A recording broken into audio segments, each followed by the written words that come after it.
On 19 August 2020, Apple became the first company to clock a market value of $2 trillion, which is even higher than the GDP of some countries today. That amount might seem overwhelming for someone who just discovered the company today, but as someone who has seen Apple progress over the past decades, I want to talk about how Apple has rose to the peak of the tech world. My name is Edwin, and this is the rise of Apple. Well, it all began at the wake of Apple, when it was just Steve Jobs and Steve Wozniak running the company back then. Then there were two prominent operating systems, MS-DOS, or as you know it today, Windows, and also the one from Apple, macOS. The owners of these two operating systems, Microsoft and Apple, were really big at the time, but they were so different.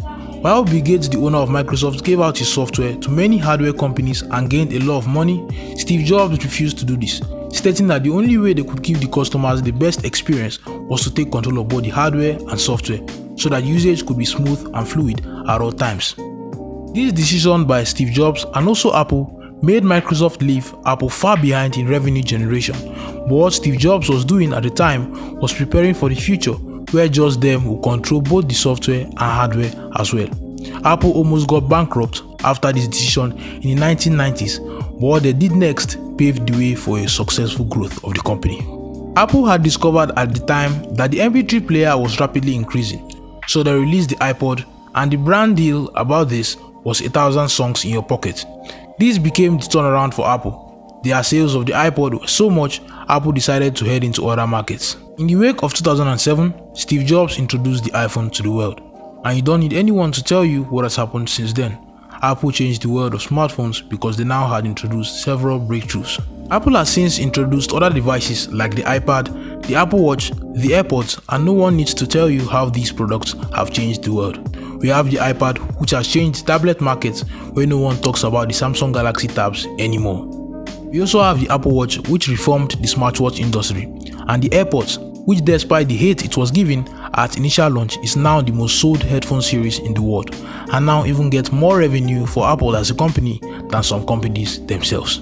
Apple has not succeeded like this because of their ability to make good products, but because of the Apple effect, the effect that makes you trust Apple no matter what they do, which has built over the years. Here are a few examples. Apple removed the headphone jack from their phones, and this decision was really painful for customers. But a little time after that, Apple had already sold millions of phones. They got rid of Touch ID and brought Face ID, and a huge notch on the $1,000 phone, the iPhone X. But what happened after that? The X is still one of the most successful phones today. They still stuck to Lightning on the iPhone, even when everyone was going USB Type-C. They put butterfly switch keyboards on the MacBooks, even when they knew people were going to hate it. But those MacBooks still sold really well.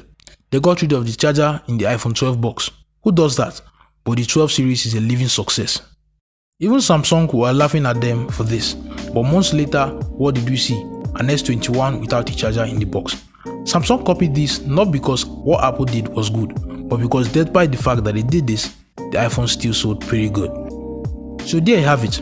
That has been the rise of Apple so far.